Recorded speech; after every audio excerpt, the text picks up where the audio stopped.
Hello everyone, Sertab here.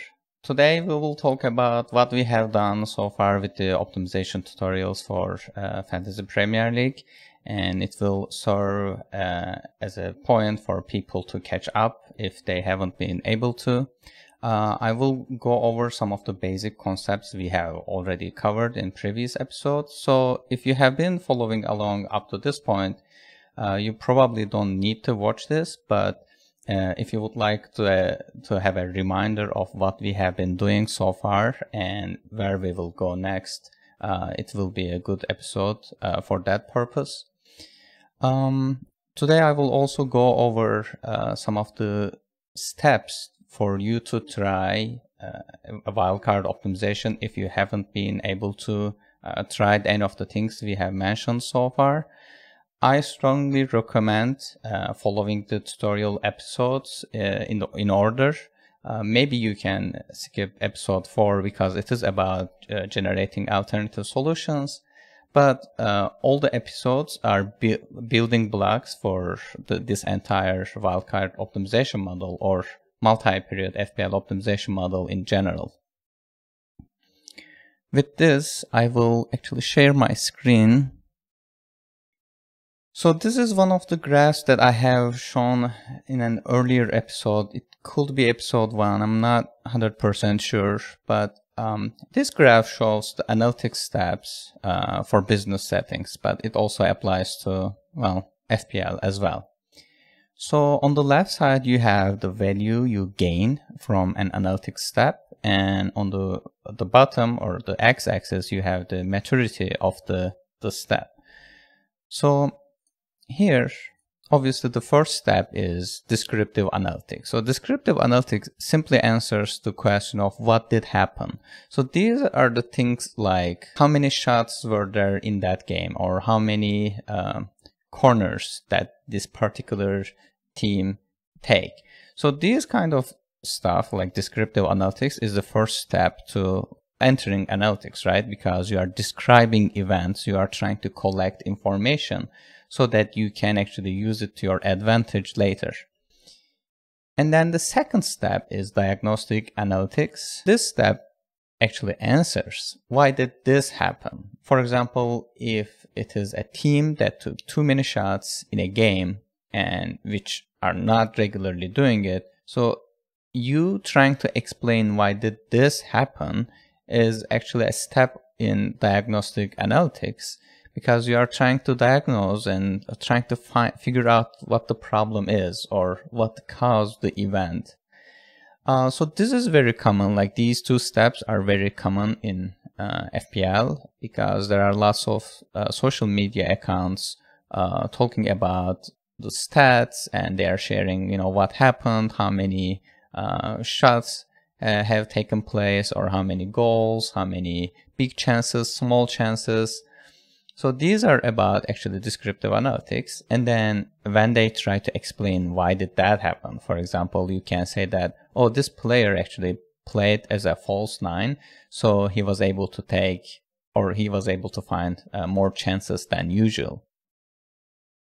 And then the third step is predictive analytics. Actually, so this is where the miscommunication happens, because predictive analytics is, it's predicting events that will happen in the future, right? We are trying to actually predict what will happen. We are trying to project what we know to future so that we can have an idea of what will happen, or what's the likelihood of something like, let's say, Salah getting a hat-trick. What's the probability of that event?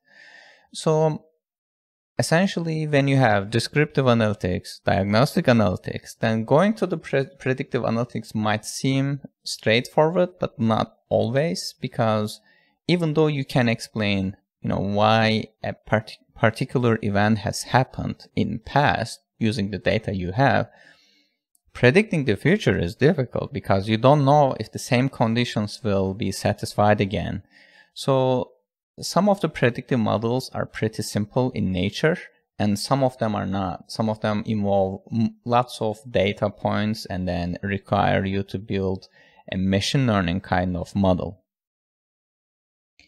And then the last step of analytics processes is called Prescriptive Analytics, and it answers the question of what should I do given that I know this will happen in future, or this is my prediction. So prescriptive analytics is essentially, what a bot should do when playing FPL. So given that this is the data, this is why it happened, and this is what will likely happen, what should I do? So prescriptive analytics is actually the last step, because after you give the decision, there is nothing else you need to do, right? Because I mean, if you are thinking about from a business perspective, you collected your data, you diagnosed it, and then predicted the future, future events, like stuff like maybe demand. So then your decision is, for example, pricing a product. In FPL, it is which player I should transfer. Obviously, if it is a regular game week, this question is a little bit easier, because you are only able to do or perform 1 or 2 transfers or take a hit, so the options are already limited. But in the case of a wildcard optimization, for example, there are lots of choices, and given the projections you have, finding what the optimal is not that easy. So as I mentioned, predictive analytics are where like statistical and machine learning models live. And whenever you say model, like are you modeling in FPL, this is what people are referring to. They are referring to predictive models.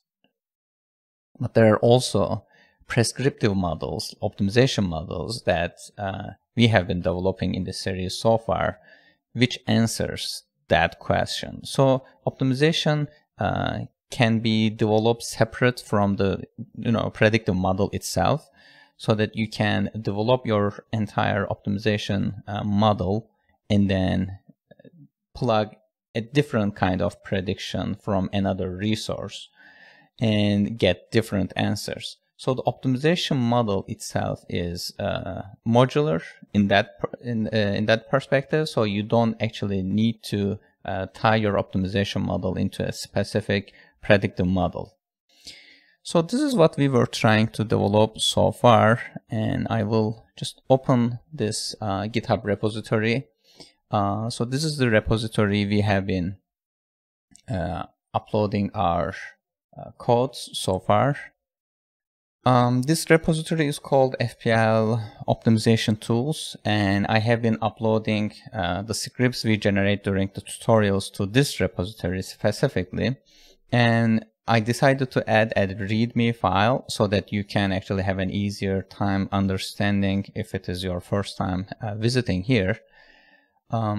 So going over the structure briefly, so we have this data directory here, which requires you to upload your prediction model that you can get from resources like Fpl Review, right?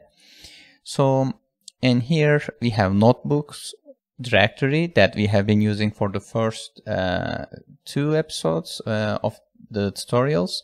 And then most of our codes are under SRC directory, stands for source. And as you see here, we have single period coming from second episode. Multi-period dev is where wildcard optimization model lives, and then decision support is coming from generating alternative solutions and multi-objective optimization. We also have this directory called run. I just added this for if it is your first time visiting it, it will be easier for you to check the Python file and then play with the JSON configuration here. And so let me go over this README file quickly. So, well, this repository is a collection of all the optimization tutorials and then the recipes we have for FPL. And so this is the collection that we generated together over the series. Most of the codes are available on YouTube, in terms of how we developed it. And we are using 2 packages mainly. The first one is Pandas for data management, for loading predictive prediction model in, and Sesoptpy for optimization modeling. SaaSOptPy is actually an optimization modeling package specifically for SAS optimization solvers, but we repurposed it during this tutorial series, and we were able to use an open source optimization solver called CBC, and we were able to solve the problems and get the solutions back. So one thing I need to mention is, even though CBC is a free solver that we have been using so far, the problems we have been dealing was quite small in size. That's why it was able to solve problems in reasonable time. But as you add more and more details, like in the last episode, we have added wildcard optimization. And if you have tried it for solving for 8 game weeks, for example, the highest number of weeks you can get from Fpl review, it will take quite a long time for optimization solver to converge. So if you have access to a SAS optimization solver, you can try solving the same problem using SAS Via, for example, and then you will be able to get an answer to that problem within 1 or 2 minutes. So there's a huge difference in terms of what the solution time is. And as a warning, so this repository is actively being developed. If you have arrived to this repository from a link from maybe YouTube or somewhere else that may be on Twitter I shared, it's possible that you won't be able to see the file, so it will give you a 404 error. Because the content and the structure of the repository might change. If that's the case, feel free to reach out to me, and then I will point out you where the file lives. And so we have 2 different tutorial series. The first one we developed was for Excel, and then the second one was for Python. And I will go over the Excel bit first. So essentially, we have the Excel tutorials have only 3 episodes. In the first episode, we modeled the goalkeeper selection problem. So goalkeeper selection problem is essentially deals with choosing a goalkeeper for your lineup and for your bench. So the goalkeeper problem is easy to understand, and you can even actually solve this problem without the need to model it using optimization. You can actually write a for loop and then go over all the goalkeepers in the game and then find the best, goalkeeper pairs. But it is a stepping stone for the other bigger models, so that when you write the goalkeeper selection problem, you will understand how an optimization problem actually decides on these things. And then later we defined single period expected value maximization problem. So essentially single period EV problem, as you see here, decides on many things, including goalkeeper selection. It chooses which players should be in your squad, which players should be in your lineup, and among those lineup players, which player should be your captain, because as you know, captain gets double points. So this problem is bigger in size because in the goalkeeper selection problem, the feasible set is only goalkeepers and you are trying to choose only 2 goalkeepers. But here, over 600 players in FPL, you are trying to choose 15 of them, and then 11 of them, 11 out of those 15 for your lineup, and 1 out of those 11 playing players as your captain.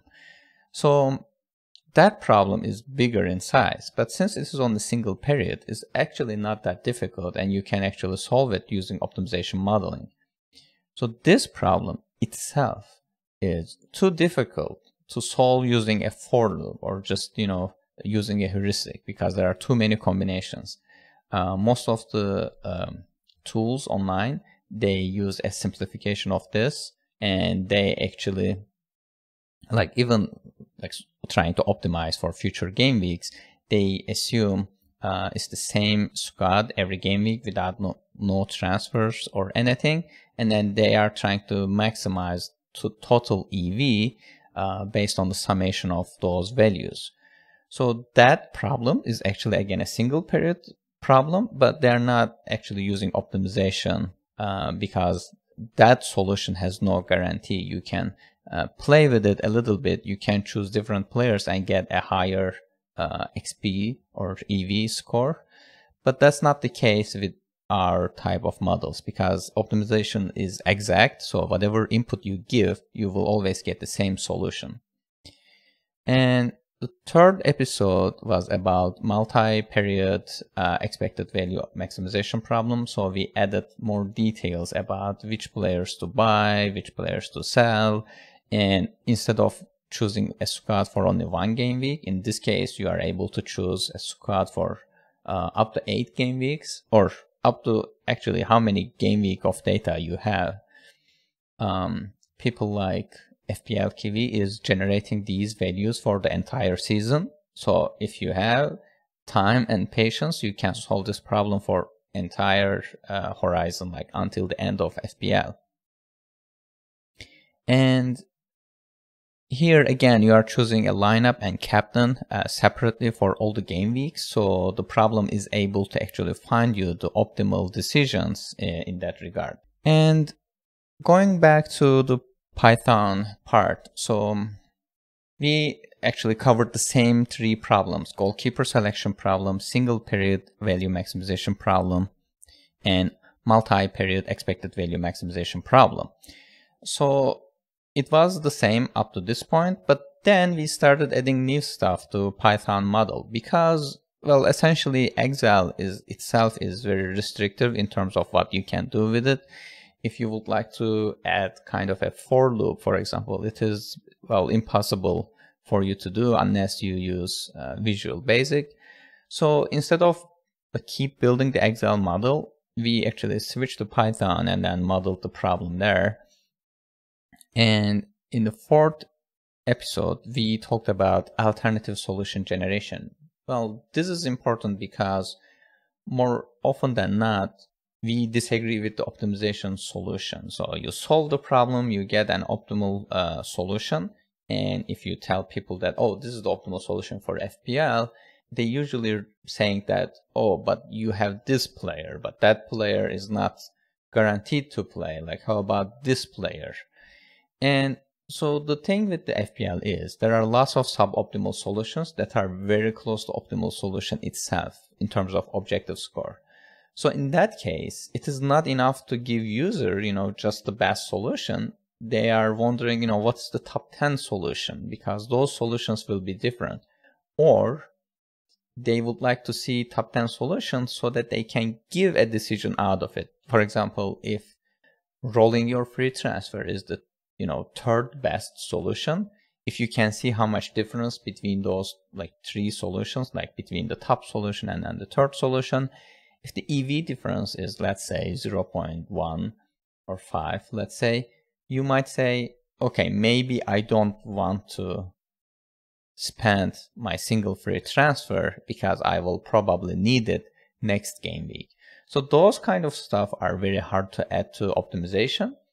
But again, if you are able to see the differences between those top 10 solutions, then you can give, well, a healthy decision for your team.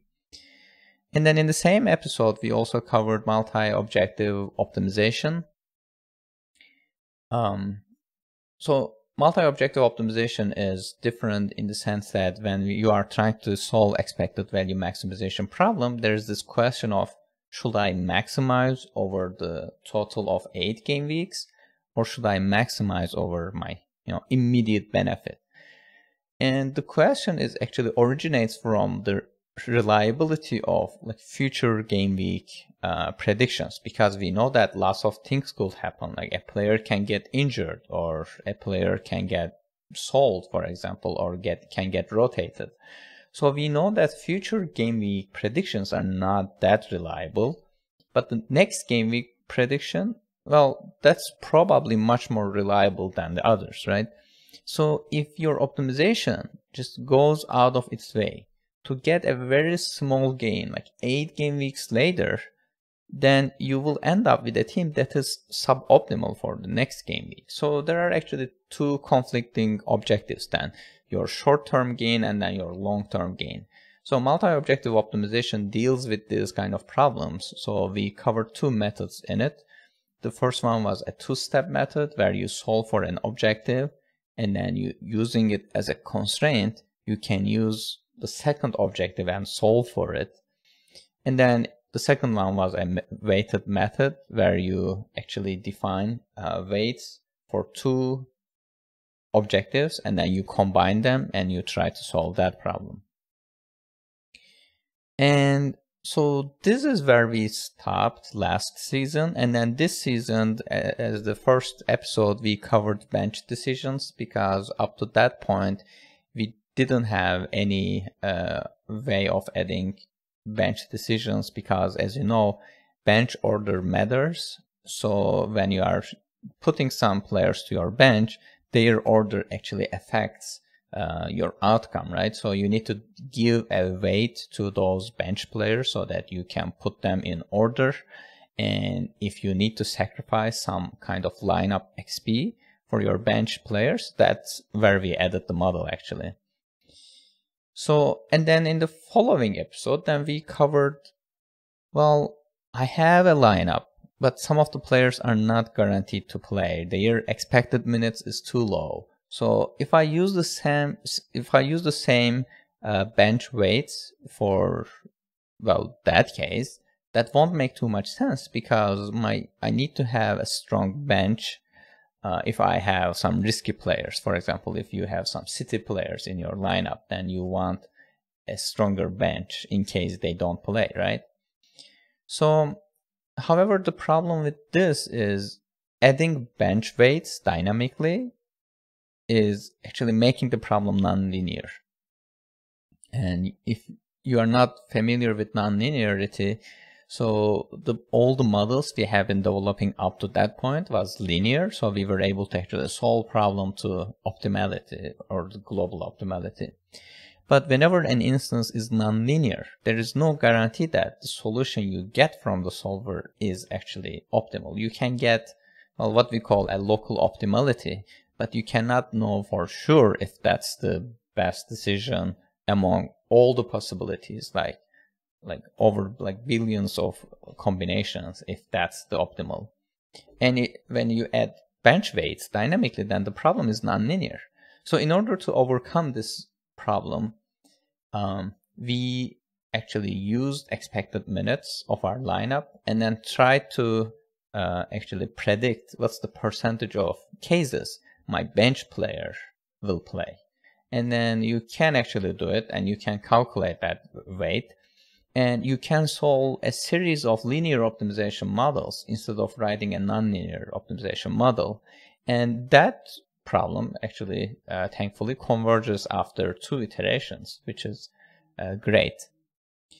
And then in the following episode, actually Trad joined our stream and then talked about noise in expected values, because as you know, the projections we get from these predictive models, they change based on information available. Sometimes you get like an injury news, or sometimes you get news about penalty order. So those kind of stuff are affecting the expected values, obviously. For example, in Fpl Review's case, values are changing every day. And so we tried to see how much they change, what's the noise in EV values, how much we can, fully trust the current EV and then optimize it. And if you are wondering, well, if I solve the problem like using current EV values, I get an optimal solution. But if I solve it tomorrow, will I get a different optimal solution? The answer is most likely yes. Optimal solution changes. And that's why we use sensitivity analysis to come up with all the potential optimal solutions you can face using the noise in expected values. So we measured noise and we assumed it's normally distributed. We randomly added those values to expected values and then optimized over and over again so that you can see all the optimal solutions you can get out of, let's say, 40 scenarios. And then in the following episode, we talked about data collection from Fpl Api by logging in, where you put your credentials in a file, or you can use the terminal for this purpose too. And we were able to log into Fpl website and get the information regarding your team. This step is actually required for wildcard optimization, because during wildcard you will be buying and selling lots of players, and without logging in, there is no way for a script to know what your squad looks like at the given moment. And we don't know also the selling price unless again we log into Fpl and then grab those values from Fpl website. And finally, in the last episode, we talked about wildcard optimization. Essentially, we got those values in, and then using the projected values from Fpl review, we were able to construct a wildcard optimal squad.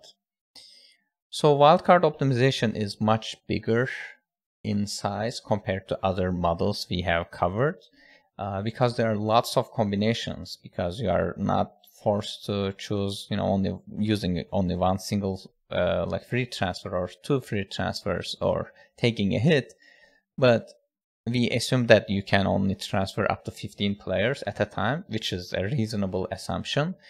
And the difference of our wildcard optimization model compared to other models you can find around is that our wildcard optimization model doesn't need to use wildcard this game week. So if you have been planning to use your wildcard next game week, for example, not this one, then you can either solve that problem separately, solve only a single period EV problem and then solve the wildcard optimization model separately, or using the model we developed, you can give, oh, I would like to use my wildcard in next game week, and then it can handle that case too.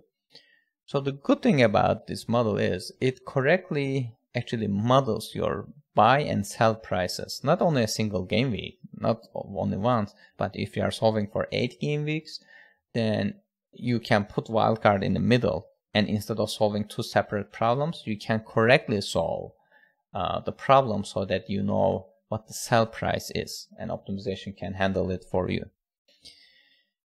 And so this is a summary of essentially what we have covered in Python tutorials. And I will switch to this part and talk about step-by-step instructions if you would like to try optimization for your decision making. Well, first of all, I am using Python, as I mentioned, and you need to install Git to your machine. So if you are based on your operating system, you can actually download Git. If you are using Windows like I do here, you can use Git for Windows. You need to install them and make sure that when you write Git to the command prompt, you can see a response instead of Git not found. And same thing goes for Python too. And after installing these two, you don't need to install any packages. I have a way to add those packages in a second. But you need to download an optimization solver. In this case, we are using CBC, an open source optimization solver for mixed integer linear optimization. You need to download the binary file. So if you are using, again, Windows, it is an exe file that includes the optimization algorithm itself, and put it somewhere that you can always access from command prompt. If you would like to, you call it from anywhere you want, you need to add it to your environment path. And I have a link here on this repository so that you can open the YouTube tutorial episode where I covered downloading the binary file and then adding to your environment path. After this, you should be able to go to your command prompt and write CBC and see a response. And if you can do this, if you can install Python, Git, and then CBC solver, actually you have everything you need. The only thing you need is cloning the repository. So you need to open your command prompt or terminal if you are using Unix, and then write git clone and then the address of the repository, and navigate to this folder and then call python mpip install -r requirements.txt. So requirements.txt file here actually essentially have 3 packages: pandas, numpy, and sesoptpy for optimization modeling. That's all you need, and then it will install those 3 packages for you. And so you need to also go to your data directory, and there is a file called login.json.sample. You need to either rename it or copy it and then delete that sample extension and making it login.json file. And then you need to edit what's in it. So this is essentially your email, your Fpl email and Fpl password. And then when you do it, we will be able to actually log into Fpl. And so as the last step with the data folder, you need to download Fpl projections. So that the current model only works with Fpl review projections. It follows that structure. But you should, if you are familiar with Python, you can actually go to source and then multi-period dev.py file and then edit how we are preparing the data and replace it with whatever you have, and edit your login.json file I mentioned, and then you can go to run directory and then edit wildcard settings.json file. This file actually defines your optimization settings, like how many horizons I would like to optimize for, when I want to use my wildcard, and like you can disable this if you don't want to use your wildcard, by the way, and then setting your wildcard limit to 0 if you want, or you can just disable use wildcard and then keep your wildcard limit to 1 so that optimization can decide for you, when is the best time to use your wildcard. And you can also prevent optimization to plan any transfers in future by setting this value to false. And you can also use randomized values, as I mentioned about the noise in EV and sensitivity analysis. You can just replace this by true and see different optimal solutions. We also have this band key here, where you can add Fpl IDs of the players that you would like to exclude from your wildcard optimization model. And then finally here, delete temp is actually for deleting the files we generated while doing this optimization process. So it is possible that by the time you check this file and check this directory, or watch this episode, it is possible that you can see more settings here instead of just these like 7 parameters, because we will probably keep adding new features to our model. But again, if you have any questions about a parameter, you can ask me, but I will try to keep this README file up to date if we keep adding new settings. And so essentially after that, you're ready to solve wildcard optimization model. You just called Python and solve wildcard.py, and I will show you what that file includes. If you go to run, and then if you open solve wildcard.py file, as you see, it is a very short file here. It is essentially importing the solve multi-period Fpl function and then prep data, get my data, and connect to Fpl connect, reading your settings from wildcard settings JSON file, and then doing everything for you, and then optimizes. And then as you see here, it generates a CSV file, and as it's mentioning here. So after you solve this, it will take a couple of minutes, and now finally under run results, you will see a file like this with the timestamp. So if you solve this problem, if you just update your Fpl review values, for example, or if you keep, using these configurations, if you change something, like if you ban a player and then resolve it, you will always see the timestamp added to it. And The file will look like this. I think we have an example here. Yes, so I actually ran this model. Zoom in a little bit. And then here, as you see, wildcard underscore. Apparently, I ran this 3 days ago.